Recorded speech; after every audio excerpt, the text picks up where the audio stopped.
This is Robert Stark. I'm joined here with Shinja. She is an anime artist and lives in Italy. Shinja, it's great talking to you. Hi, thanks for having me on. And I'm also joined here with my co-host, Pilleater. Hi, Shinja. It's nice to be on. Hi.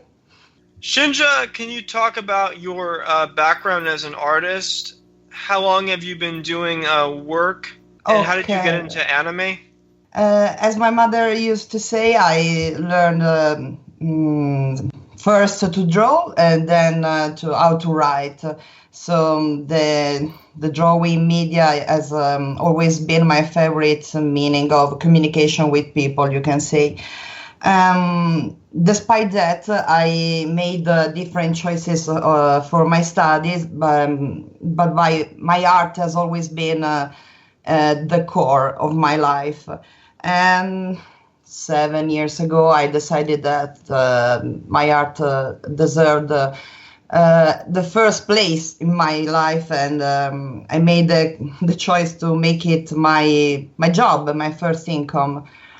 And my encounter with anime was 20 some year ago in my high school through the Ranma Half manga by Rumiko Takahashi. And since then was deep love with Japan and its culture, as we have already talked about with Pilleater. That's funny. Didn't Takahashi, I think, did the Roses, I think it was? That name sounds very familiar. No, that's Rama, right? I'm sorry. Yeah. That's Rama. Yeah. Okay. Rama, yeah. Rama and, that one with the girl with the blue hair and the leopard. Lamu. Okay, that's it. That's right. Yeah. I'm thinking of another shoujo that's really, the Roses of, Versailles. Yes, I remember seeing here in Italy we call it Lady Oscar because Lady we Oscar. like to shuffle the titles every time. That was one of the first cross-dressing shows. Yeah, it was awesome. That was before Padalero? I thought Padalero was the original one.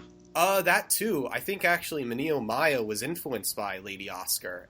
He cites it as an influence. It's a very older, since it's like post-Tezuka. It's in between 60, 70, and Padaleo would be more of the... I think Padaleo would be more of the open yaoi, right? Yaoi wasn't Yeah. It's kind of soft, Lady Oscar. Lady Oscar was epic. It's from 1972, the first edition of Lady Oscar. I was looking on Wikipedia. It's pretty... I think it's older than Padaleo. Yes. Mm-mm. It was awesome here in Italy. That a really huge success, Lady Oscar or Rosa Versailles. But I think that the majority of the people didn't get immediately the cross-dressing subject implicit in it.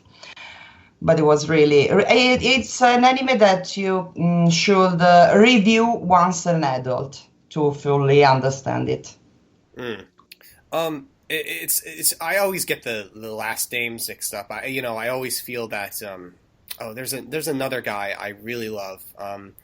Inoue, he did Slam Dunk and Real and Vagabond. Yeah. I love him a lot. When I was in New York City at this one Japanese bookstore, Inoue did a Vagabond memorial there, and his art you could feel and see and sense his Musashi, I think it was, the character that he drawled.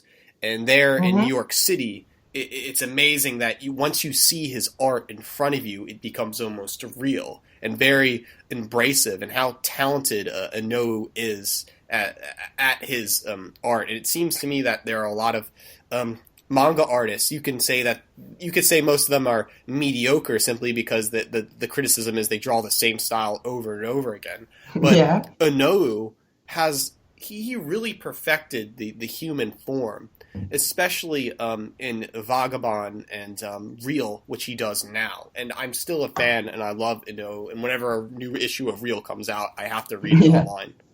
I'm not really familiar with his work per se, but I have noticed with anime, Like some of them are more cartoonish. There's a handful of them that are more realistic, like the ones we've talked about.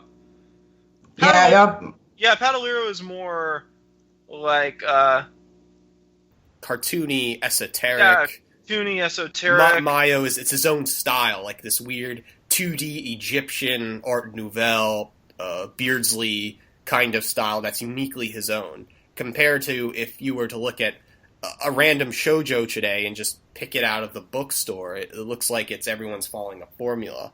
Compared to, I know Takahashi. If you look at Rama and some of her, she does have a very it's her. Maybe it's the eyes. I noticed that the eyes. Yeah, I don't know why, but you can always recognize her characters.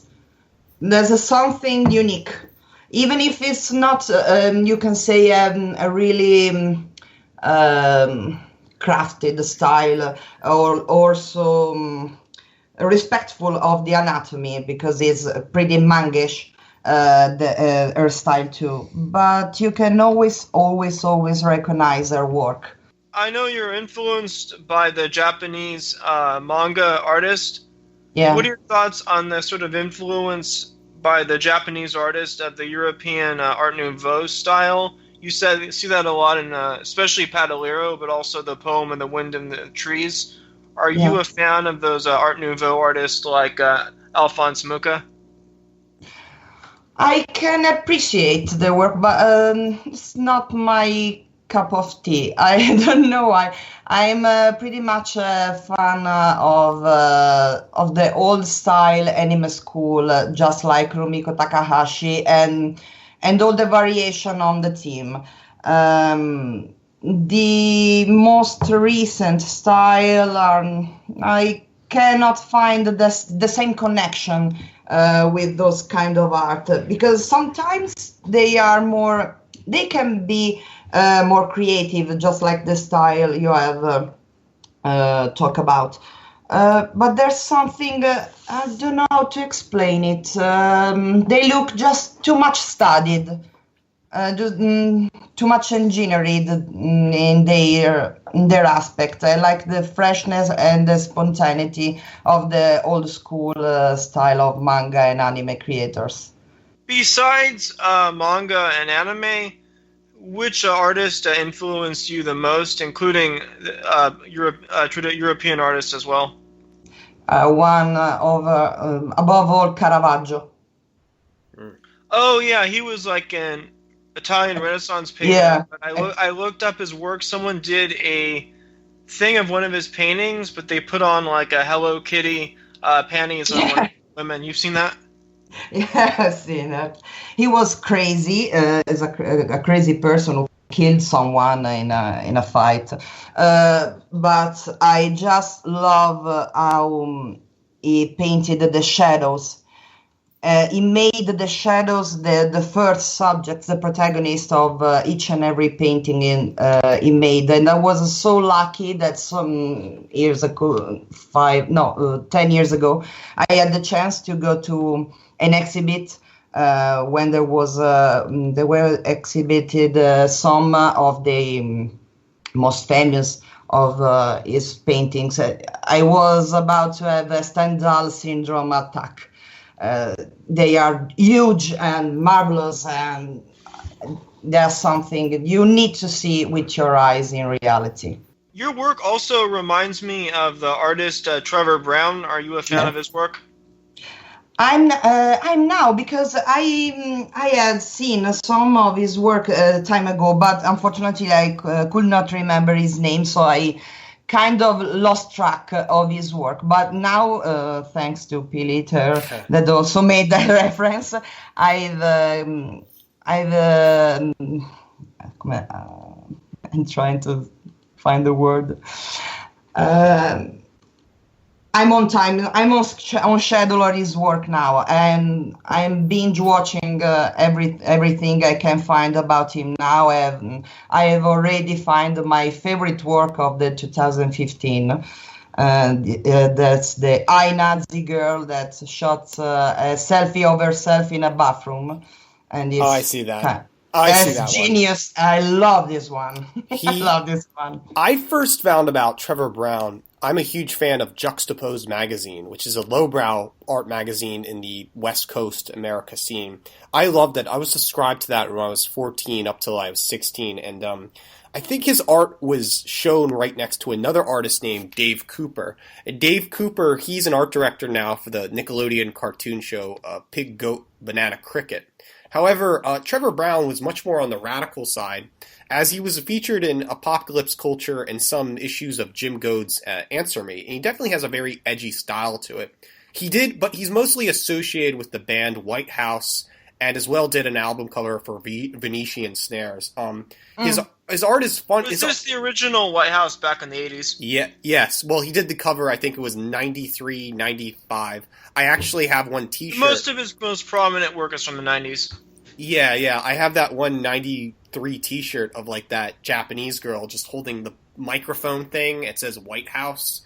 That's a really cool one. But the most famous one is, I think it's Just Like a Cunt. She's in the water and she has mouths in her. It's very iconic because White House is a super offensive shock art band. And somehow along the way, Trevor Brown got associated with the whole Peter Sotost, child porn, Nazi, whatever, just shock for shock's sake. And yet, at the same time, however, I think this guy is super sensitive. I mean, his wife is Japanese, he lives in Japan, most of his market is, he probably knows Japanese, and so even though he probably came from that punk rock culture back then, he still, I think he does have a calm aesthetic to him. I mean, he's probably a private person, and he's probably a nice guy, and he has a lot to say about Japanese culture. But he definitely knows how to draw the Japanese figure. Sure.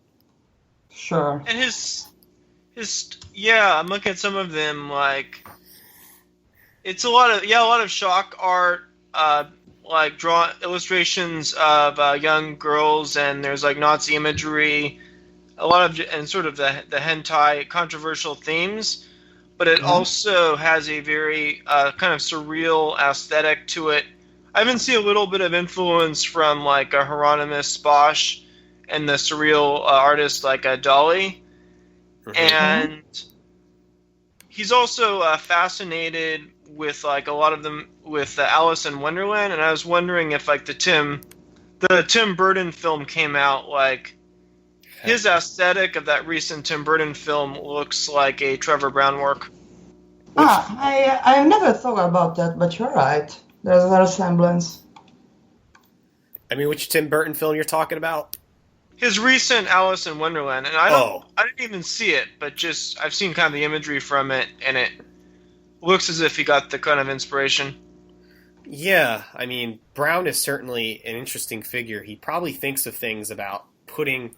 I mean, the object, when you're an artist, especially in fine art, you tend to think of things as objects, and like Francis Bacon, where you have his famous piece with the three monsters and the orange background.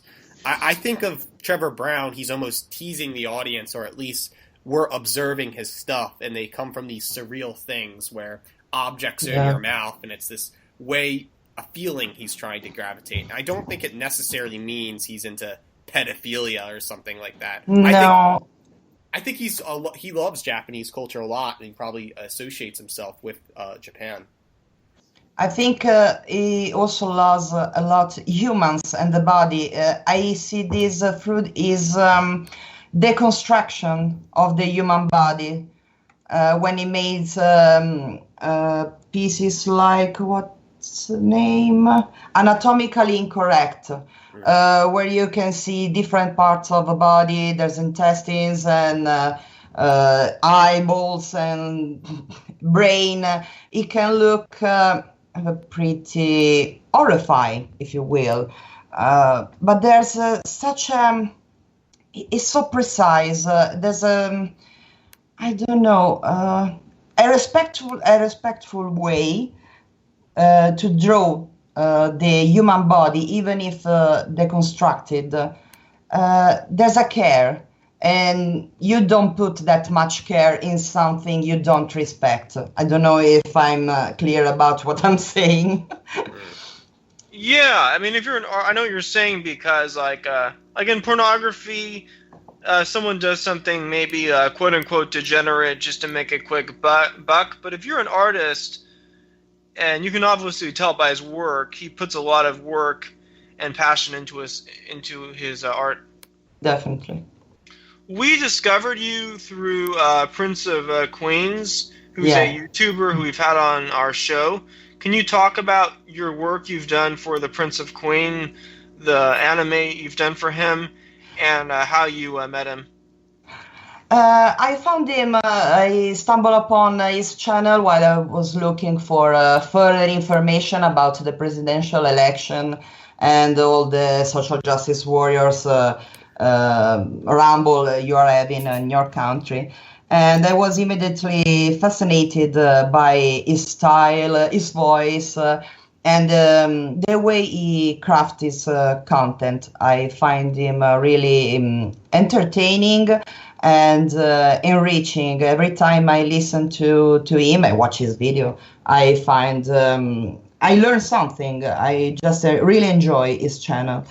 And 1 month ago, he said that after all the controversy about the Bering channel that was striked because Bering was using copyrighted images from a cartoon channel from Australia, if I'm not mistaken.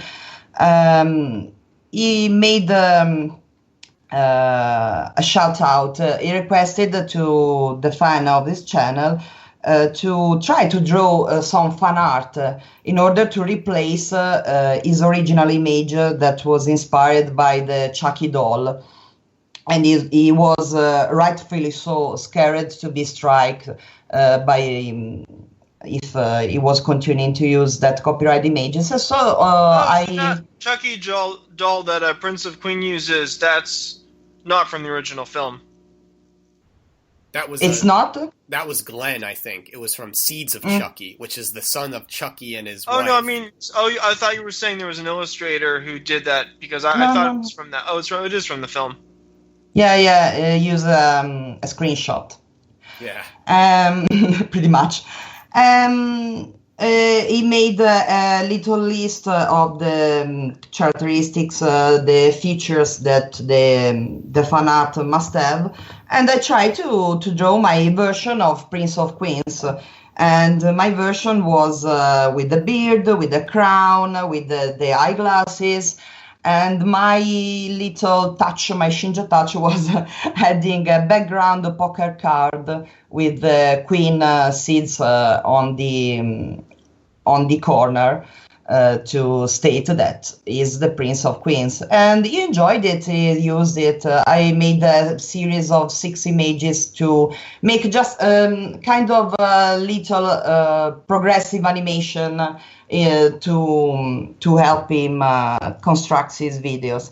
Nowadays he's using somebody else fan art, but I can understand why, because they are really pretty amazing work too. Pilleater, do you want to ask about Candy Candy? Oh, well, I think it's funny because I know Candy is very popular in Italy from what I read from a book. I think it was by Fred Schote called Manga. Yeah. And I from what I learned from Mr. Schote was that Candy had an influence on Italy, thinking that there were some Italian cultural interest in it or something. It's like as if Cowboy Bebop is huge in America, but yeah, pretty much. They don't care about in Japan. It's like, who cares? But in Italy, there are some animes which are big, kind of like, I'm thinking of like Captain Harlock or Candy. Are there like Italian exclusive animes that are just known in the country but nobody cares outside? Like, no, I think there's a thing called Ashita Night. Do you remember that? It's like this girl with blonde hair, this rock star with like a red streak of hair in his head. Gem. Oh, I remember Gem, but I can't remember. It was called Ashita Night, and it was in Italy. I think it was called Kiss Me Lucia. Oh my God! Yeah, Kiss Me Licia. Yeah. Yeah, that's it. Oh, that was terrifying. We have the live action. Yes, there was a live action, and I saw that it's all in Italian. I'm thinking It must have some cultural interest within Italian people then, because it's not known outside else. From that live action, the protagonist, the female protagonist, Licia, has become one huge star of for everyone who loves anime. And she is Cristina D'Avena is her name. She's an Italian singer. She has made her career about singing pretty much the majority of the cartoon and anime song here in Italy. She's pretty huge. She makes concerts in Comic-Con here in Italy. Are you a fan of the 80s Italian illustrations? I just sent you a link to them if you can look at them really quick. Ah, okay. Let me see. Interesting. Because damn slow computer. I guess just Google 80s Italian illustrations into a Google image search. Okay. Oh wow, there's a lot of fashion here in this search. Okay. I'm not really familiar with a lot of the things I'm seeing. Maybe I was too young. Some of them, I think most of them are for fashion, but there's also the illustrations for like the Italo disco artist for their album covers. Yeah. Yeah, when I think of Italio disco, I think it's Memory Records, and I'm thinking of the Eurobeat records like Delta Dance and Time Records, and I don't know. Italio disco is very interesting, and that's another thing that has its own subject on. But when I'm thinking of art on Italio disco, it's usually they always make up one pen name, the song, what it's called, and like I remember there was this I'm thinking of like really funny Italio disco records like Brian Ice, Talking to the Night, and oh yeah. And I think that was called... I think the only, for like the American audience, I think the only Italo disco song that they've heard of is probably like Tarzan Boy by Baltimora, but other than that, most Americans haven't heard that much about it. Ken Laszlo. That was another one. Tonight. Or something. Ken Laszlo. Yeah. Geeky, you know. I'm just looking at... those are all on Baby's Gang. That's right. They're all like on like...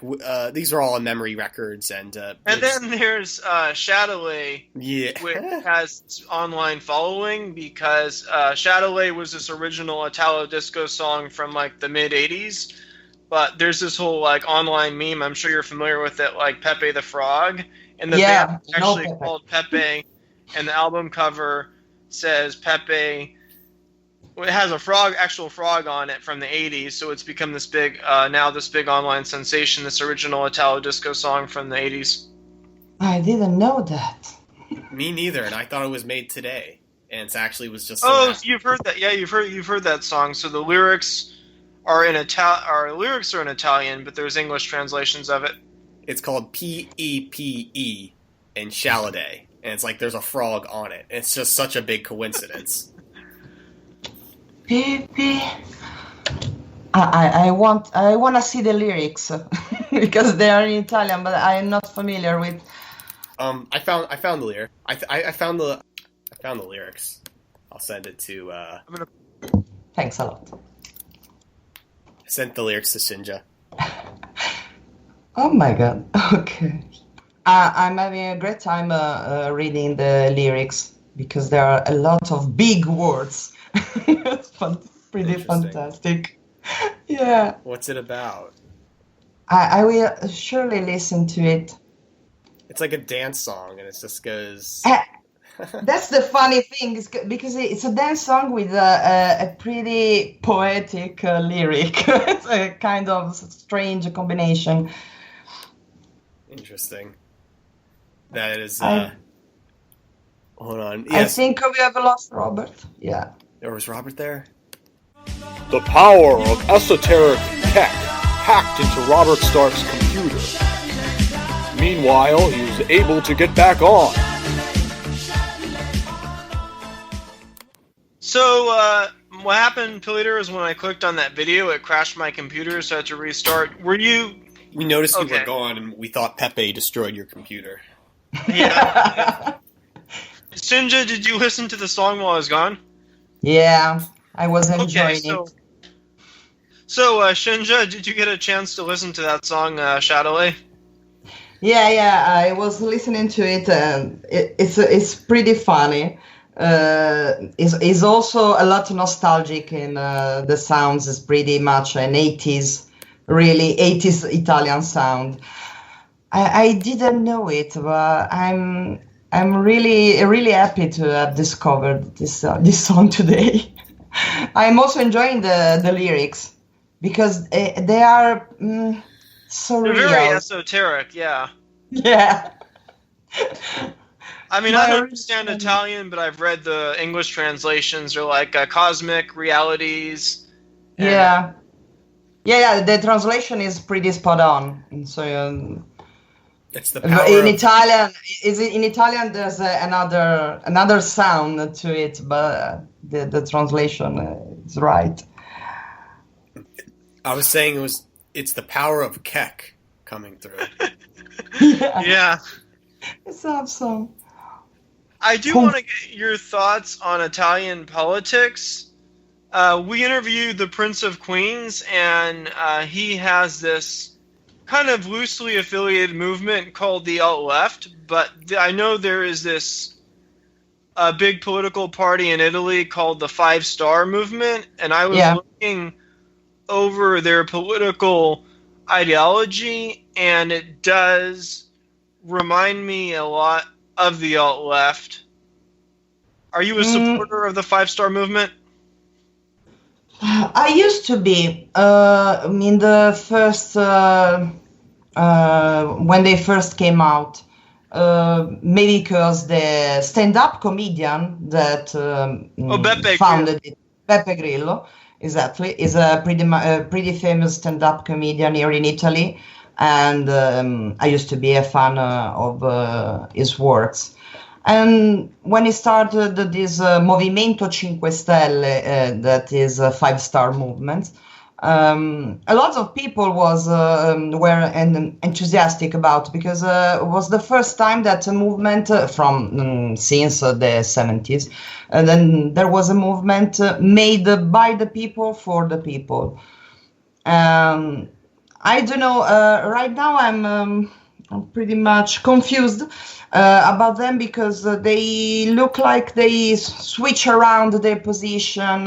They are not so unified in their form. It's kind of like a big tent of political, different political anti-establishment groups. Yeah, you should know that they first. Big event, public event, was called the Vaffanculo Day, the Fuck You Day. They organized this big event, and the fuck you was for the establishment, for the government, and lots of people went there in Rome, if I'm not wrong. They are pretty much, how can I say, controversial in some aspects. I like the fact that to become a member of this party, you don't have to be a typical politician. You can be a normal person today and become one of their representatives tomorrow. It's really open to everyone. I think they should find a way to organize better themselves, because they are pretty much going into a random way. Too much freedom of choice in the party is creating pretty much splits, confusions, change of ideas.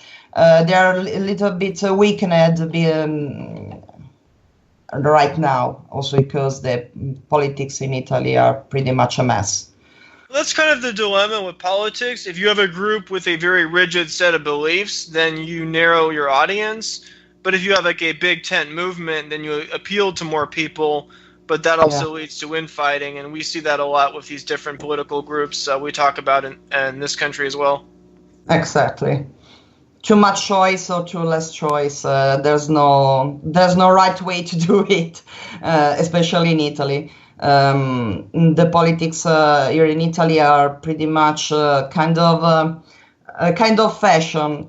This year is fashionable to have the 5-star affiliation. Next year will be the Democratic Party affiliation. There's no more politics identity here in Italy. Is political correctness strong in Italy like it is in the United States and countries like England and Germany? Well, we have the Pope. Yeah. Oh, yeah. So anything can be political correct. I think he's from Argentina, but he's of Italian descent. Yeah. He's from near Turin, if I'm not mistaken. But he has been not from Turin. He's from Buenos Aires, Argentina, but his ancestry is Italian. Yeah, from Turin. That's what I was meaning. From North Italy. I have my beef with the Pope and the Church, but that's another subject. The PC culture here in Italy is kind of entrenched in our culture because we are pretty much people that enjoy the hypocrisy. Because being a Catholic nation, everyone goes to the church on Sundays. Everyone goes to the mass, but we have a really high rate of prostitution and drug dealing and lots of other shit. You can say lots of people profess themselves as good Catholics, but does not live up to their words. Are you a supporter of a Casa Pound? No, I couldn't say, because they are another group of people that change their mind in order to survive. There's no pretty much a stable point of view. They used to be more appealing to me. I was thinking of Casa Pounds. There's this famous thing when you walk in their room or their house, they have all these names of their celebrities they really like. You know, they might have Ezra Pound or someone else, or like they recently had on Captain Harlock. And I think there was an Italian documentary when asking, why do you admire Captain Harlock? Because he's a fascist, he's an anarcho-fascist that steals from the rich and gives to the poor. Or something that's really what funny. Yeah. That's what you were thinking about? Captain Harlock is there?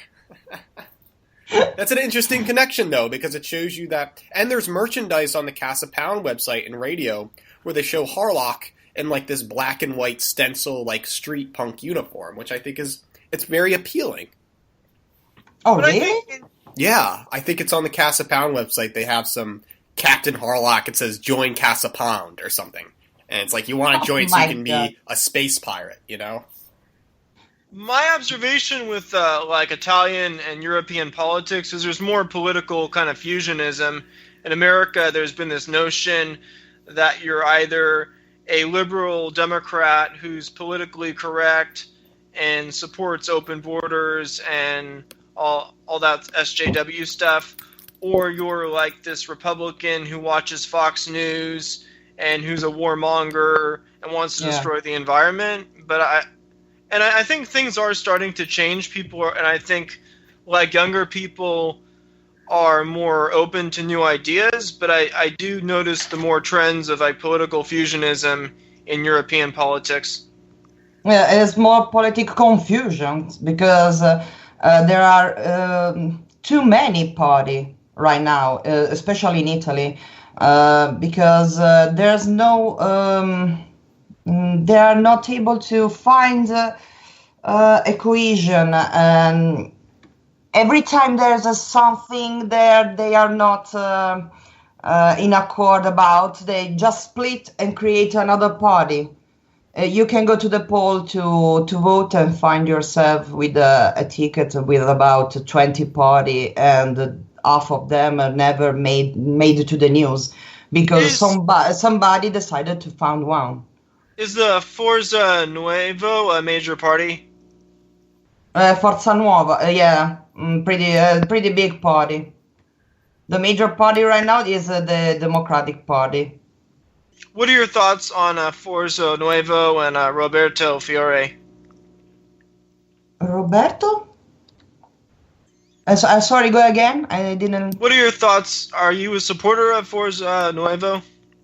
I can say I'm a supporter because lots of time they have been associated with the fascist movement. And here in Italy, the fascist and Mussolini kind of thing is pretty much an open wound, just like the Nazis for the Germans. Mm. So even if there are maybe some aspects I could find in accord with them, I can't say I'm a supporter. Right now, I can't say I'm a supporter of anybody in the politics system of Italy. Also because they tend to make alliances. Monday, the left with the right. Tuesday, the center with the left. They are changing too much, too soon, too fast. There's no way to find your politics identity. Right now, Italy has been hit pretty hard by the migrant crisis. I would say probably more than... currently, Italy is the main destination of new arrivals from... we are the Mediterranean gate. What have been some of your observations of the migrant crisis from your own personal perspective?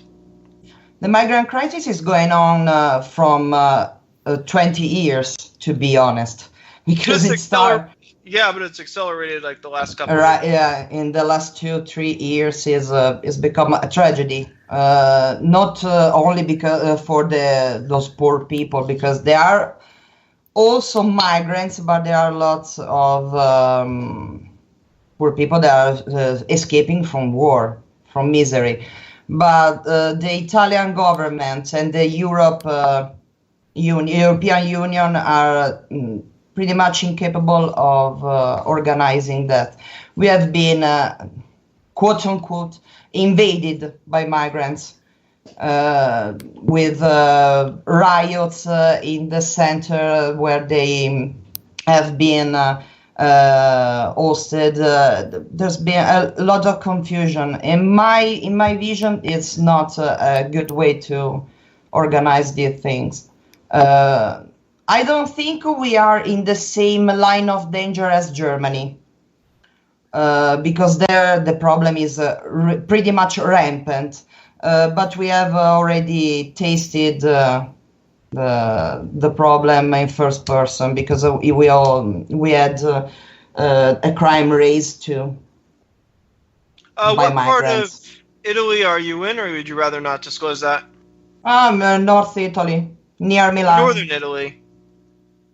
Seems to be in the United States, like most Italian Americans trace their ancestry to Sicily.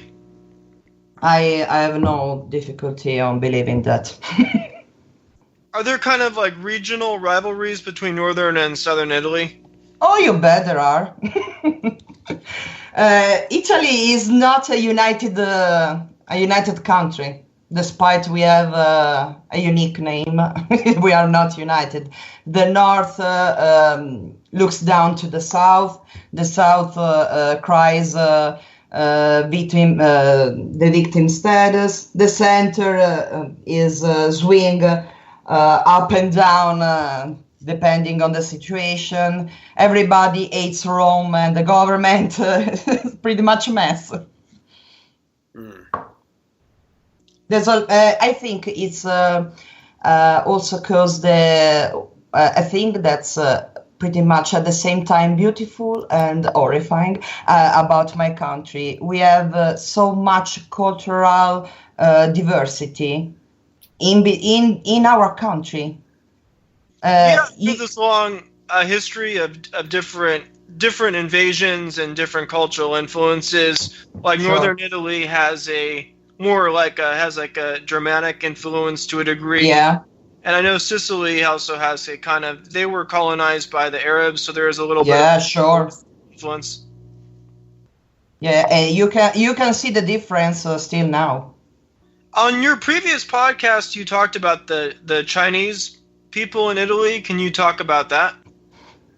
the Chinese, I can't help but giggling about because I find them so damn smart. They have been the first foreigners to came here in Italy in great numbers. We found ourselves surrounded by Chinese people in pretty much a really short time.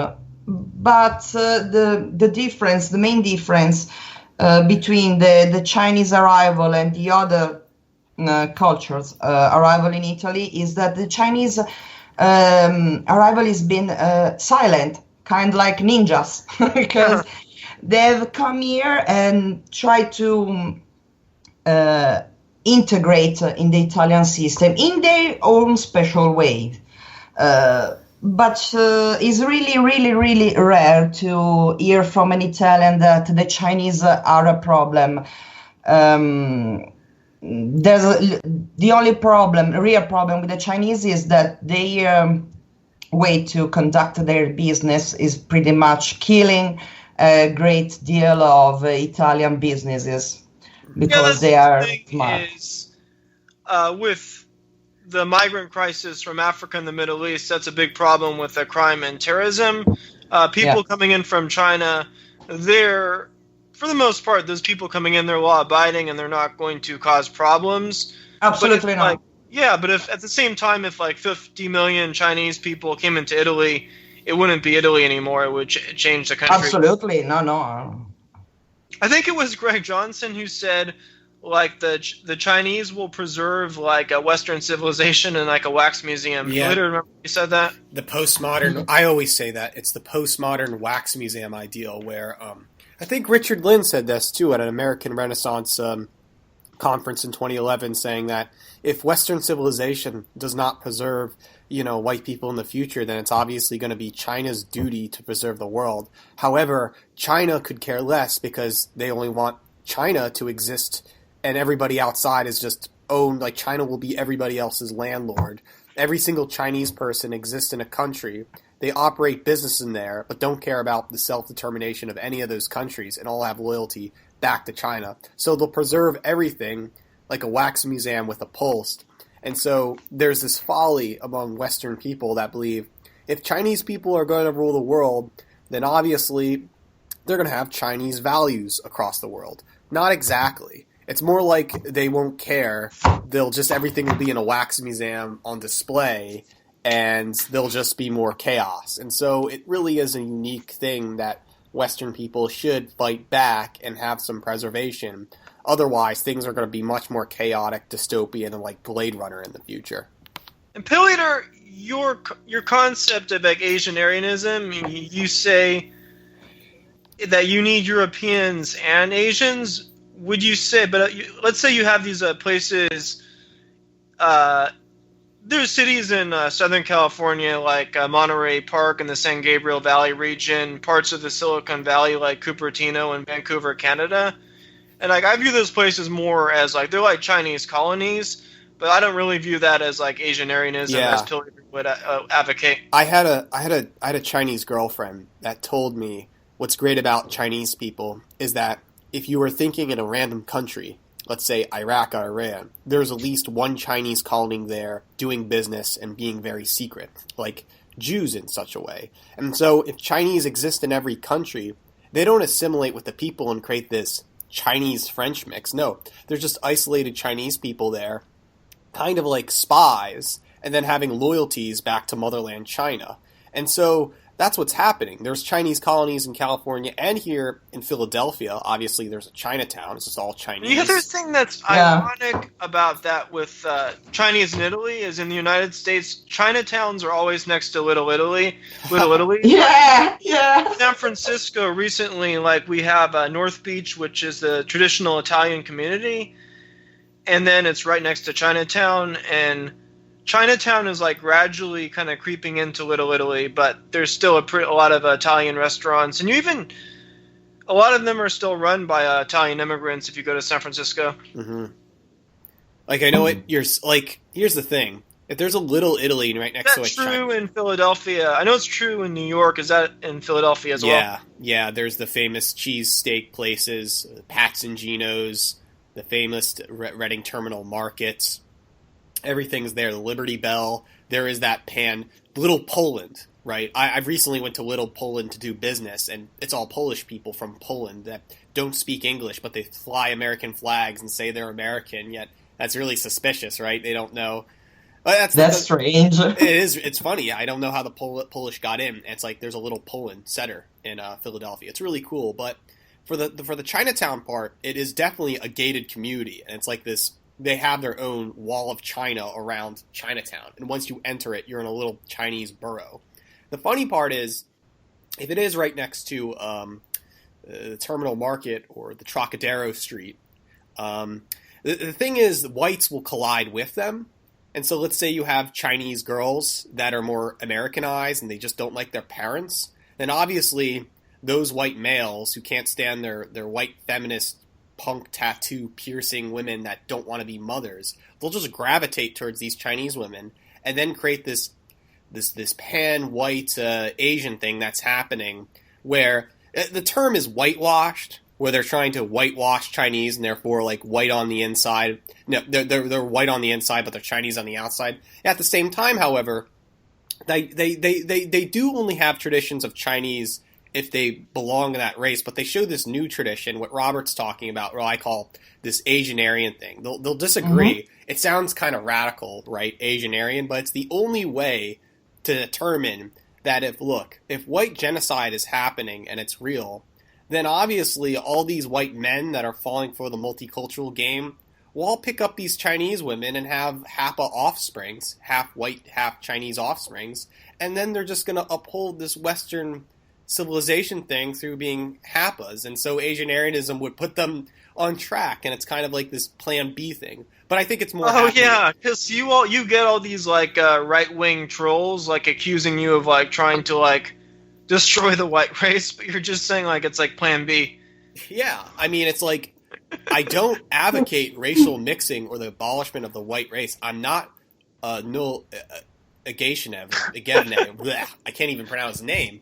But the thing is, no, I would if there's no white people, there's not going to be half white, half Asian people. There's just going to be Chinese people, right? And if there's no Chinese people, there's just going to be white people and less of the Chinese. You have to have a mom and dad in order to have a son. And if you have both healthy sides, then it's going to happen. Now, let's just say, like a science fiction scenario, let's say there's less white people, and let's say there's more of these like half white, half Asian people. And obviously, they're going to be either going on their Asian side or they're going to have to redefine being European or white through this, I call it Asian Aryan identity. So you have to preserve that white back. You have to preserve both races. And in no way I'm saying abolish either side, especially, I'm an advocate for European interests. So. Me too.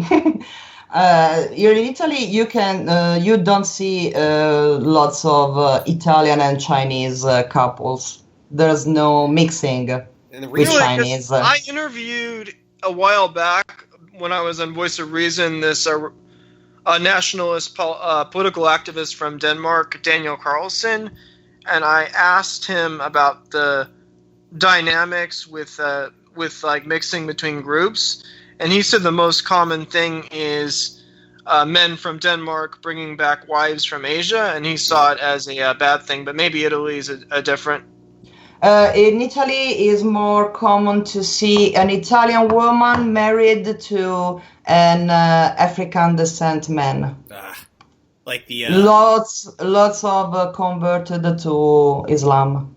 yeah, that's a really strange thing. Like in America, it's true the highest divorce rate in America is black male, white female. It barely, and there's a lot of, but the thing is the most stable, only multicultural thing, every major city in America, California, New York, it's white male, Asian female. Like that is the only, like I feel like I have another theory that white people in America only want multiculturalism just for the Asian women and their Japanese anime culture and their food. And I'm getting very suspicious on that. I'm thinking you see less and less of white male, black female, white male, Hispanic female, whatever non-white female. It always is Asian female. And it's getting very suspicious to a point where if white nationalism is to succeed, you have to answer that Asian question or at least do something with these offsprings that are coming because they think multicultural and diversity is such a benefit when it's really creating, for lack of a better term, an Asian Aryan race of people. Yeah, I mean, I read somewhere that like Kappas are one of the fastest growing demographics in America. It's a nice way of not converting or obeying down to the destructive nature of the white feminist with blue hair. The American woman is so destroyed. It's not organic, and it's not... They are arriving here too, the feminists. And that's why I think... I'm scared. Here's the thing. I think white Americans know that European women are authentic, and so they'll go and their ideal woman is some Russian woman or some Italian woman or some pure... That's always the dream in white America, is to have an authentic... But that's just running away from our pan-European American problem. It seems the more white people we get in, the more dysfunctional we'll be. It's pretty sad. And even like political correctness, feminism, American consumerism, it's spreading to countries like Poland that like people would assume would be traditional. I know, right? I don't know. I think that the multiculturalism is something that's started with the good intention, but it's rapidly transforming into a monster. Shinja, would you say you identify more with the alt-right or the alt-left? Speaking of your politics point of view from the USA you're talking, I could say I'm more lenient to the conservative side. So I could say I'm more alt-right. And what's interesting about the alt-right is that it's sort of influenced by European nationalism or the European right more than American politics, because the American conservative movement, it's traditionally been a coalition of three groups. Basically, the neocons who want a hawkish policy in the Middle East, business interests who want like low taxes on the rich, deregulation, deregulation of environmental regulations, and then you have like the religious right and like the Southern evangelicals. So those have been the big three groups. But basically, the alt-right in a lot of ways has more common with a lot of these European nationalist figures like Marine Le Pen. Yeah. I could say I can find pretty much a definite definition of my alignment, because I could say I'm ignorant about it. But if I have to evaluate the things I know, I think I'm more leaned about the alt-right side of the thing. Just because I think that the alt-left, it's interesting in some aspects, but maybe it's because I discovered the alt-right movement through the Milo Yiannopoulos speeches. Oh yeah. I'm not totally in agreement with everything he says, but I think I'm more prominent to the alt-right. Yeah, I would associate too. I mean, I was on the alt-right even before it was called alt-right. I mean, I was reading Countercurrents and watching, reading, or listening to Voice of Reason when I was like 16 or 17, really young that age, and it all of a sudden within this year, the last 2 years, the name alternative right or alt-right has now become mainstream, and I feel like it has succeeded in some way, and it is definitely a millennial culture, and it's something that's not going to leave me, especially this newfound interest in nationalism, racial awareness, things that everyone should know about. Yet at the same time, I think the alt-left, this little quirky little movement formed by Rabbit, Prince of Queens, it's kind of just a left-wing faction of alt-right ideals, meaning that people don't think it's not genuinely like this Frankfurter Verso books, Chomskyite left we're talking about. It's more like a left-wing faction of the alt-right, or trying to make the left-wing better and just getting these red-pilled ideals and making a red-pilled left and destroying everything what the left once stood for. I mean, I like your new slogan on you have a new website it's a Tumblr. It says, for people on the left-wing faction of the alt-right who have Asian girlfriends. Well, I guess that's the best way you can describe it as, and it's certainly a culture I'm a part of. I mean, what are you going to do when they find out you are saying anti-Semitic remarks and it turns out your girlfriend's Asian? Are you going to go in the gas chamber too? And I have to think about there's some liberties to that. It's just like how Rabbit says. But that's just different factions. I mean, everyone has their own. It's a Big Tent move. Like, everyone has their own. Yeah. The Asian women thing is not mandatory to be part of the left wing of the alt-right. I know, right? That's what I'm saying. It's just almost a sub of a sub-genre. But I always feel that there's so many white male Asian females, it itself is a culture. It's not like there's going to be white male Spanish female culture. The statistics show in all culture and in major cities, there is a huge white male Asian female artsy yuppie punk scene going on. It just has to be addressed. But and the thing is, those types of people you're talking about, they tend to be in the kind of a Swipple culture, but you're saying, like, you can convert them. They can be converted. Yeah, I could take the new cuck behavior, the stuff white people like behavior, and just yellow pill or red pill them into Asianarians or something like that. That's what all white people are doing right now. They're red pilling their Trump supporters onto the far right, and I think I'm doing them a favor too by making them these right wing kind of people by telling them about Asianarianism, and I think it's working real well. The other thing about Europe, and in Europe, there's all this culture of tradition of historic architecture going way back. In America, there's this kind of notion that if you're a conservative, you have to, like, shop at Walmart, go to, like, a mega church, and, like, live in a tract housing development. I'd love to see one of those mega church in real life. It's a so strange concept to me, a mega church. I can't wrap my mind about. We are at the end of the show. Before I wrap things up, Shinja, is there anything else you'd like to add about your work and about your political ideas? About my work, you can find my channel on YouTube.